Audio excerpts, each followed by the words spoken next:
Good morning. I'm Tim Wood Powell, president of the Knowledge Agency. This is a first look at my new book, The Value of Knowledge. My book answers the question, what if knowledge got an MBA? Did you know these key facts about knowledge? Knowledge workers total over 1 billion people worldwide. At $23 trillion, the global knowledge economy is larger than the GDP of any single country. Knowledge capital in organizations averages 44% of enterprise value.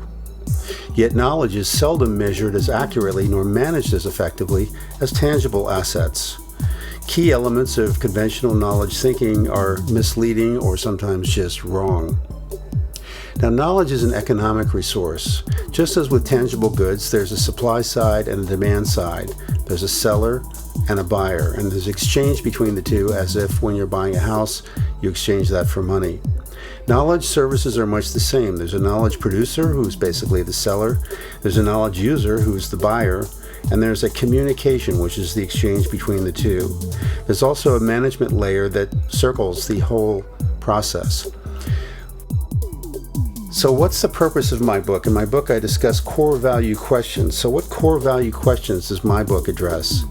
Well, there are different audiences for the book, and for the knowledge producer, that is the knowledge worker, the practitioner, the analyst, the researcher, the librarian, I answer the question, how can I boost my value add and achieve greater recognition and reward?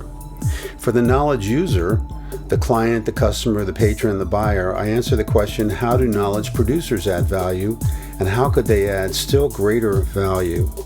And for the enterprise leader, the executive, the board member, the sponsor, the champion, I answer the question, how can we compete successfully in the knowledge economy of the 21st century? Now, to answer those questions, I've taken 7 perspectives, 7 lenses on value that see value as knowledge stakeholders see it.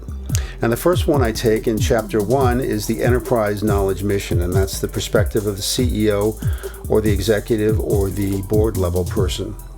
In section 2, I take the functional perspective, the function that a knowledge producer might have with knowledge as a function or as a job or a career. In section 3, I tackle knowledge as an economic resource as a knowledge manager might approach it. In section 4, I discuss knowledge as a decision platform, as a knowledge user or client might think of it. In section 5, I discuss knowledge as a growth catalyst for the enterprise, as a financial executive might see it. In section 6, I deal with knowledge as a standalone product, as a product developer might see it. And in section 7, I deal with knowledge as a strategy, as an enterprise strategist would look at it. Now, I started with a degree from Yale in pre-med studies and psychology and philosophy, also had a degree in management, and I added on top of that 40 years of research, consulting, writing, and teaching. I've lectured to groups around the world, and I've worked intensively with about 100 client organizations. Case studies from my client casebook are included in the book. I also added 100 sources that are scholarly references, not things that you can necessarily even find on the internet, to my findings. That's all the inputs. Now, the outputs came down to 80,000 words in 262 pages. But the key thing, at the end of every chapter, there's a list of key concepts, and in all the chapters together, there are 267 of these, more than one per page. So it's densely packed, unlike some business books that only have 1 or 2 ideas throughout the entire book. Of these ideas, about 15%, about 40 of these are original ideas you will not find anywhere else. They're all ideas that have been tested with my clients, and they work. There are 41 tables and figures included, each of which is a template that you can adapt for your own work. There are 28 value-adding strategies, so you can take a strategy and then index it through the book to the sections that apply to it. And finally, there's a 1-page summary of 10 core propositions about the value of knowledge. Now, I mentioned the tools and templates, and I'll give you some examples of those. One is called the Knowledge Services Maturity Model, which enables you to see where your knowledge services process is with relation to other companies. A couple of models, Asset Activities Mapping and the Knowledge Balance Sheet, address the issue of how do we inventory, how do we just get a handle on the resources that we have.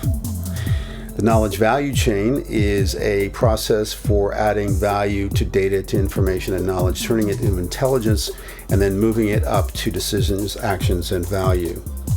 Discounted cash flow is a standard method used for financial analysis in the world, but we apply it uniquely to knowledge and knowledge services and processes. Knowledge to value is a process for product development that we've developed around knowledge products. And finally, there are a couple of templates, strategic knowledge architecture and competitive ecosystem framework, that will help you position knowledge in the enterprise strategy of your entire organization. So I want to leave you with a couple big ideas, 3 big ideas to be exact. The first I call the knowledge paradox, and the paradox is this. When you study knowledge, as I have, you find out that knowledge is huge. It's big in terms of the economy. It's big in terms of the given enterprise or organization in relative terms. So it's a big, big, big asset. But knowledge is invisible. It's difficult to measure. It's difficult to manage. It doesn't really appear on corporate financial statements for reasons I go into in the book. So the paradox is it's big, like the elephant in the room, but it's invisible. How can we address that issue? Well, on an enterprise level, on an organizational level, one idea that is throughout the book, we try to make knowledge more tangible, more measurable, and more value relevant. This enables the organization to manage its knowledge for value, which results in enhanced enterprise performance, greater revenues and profits for a profit-making company, or greater attention to value-based goals for an NGO or nonprofit. It's all part of a theme that runs throughout the book of inputs, outputs, and outcomes. And it's all part of a program that our company runs called Knowledge Empowered.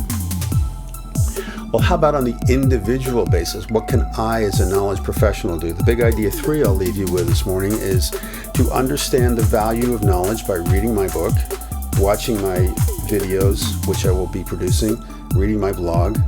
Then you will be able to work more efficiently and more effectively.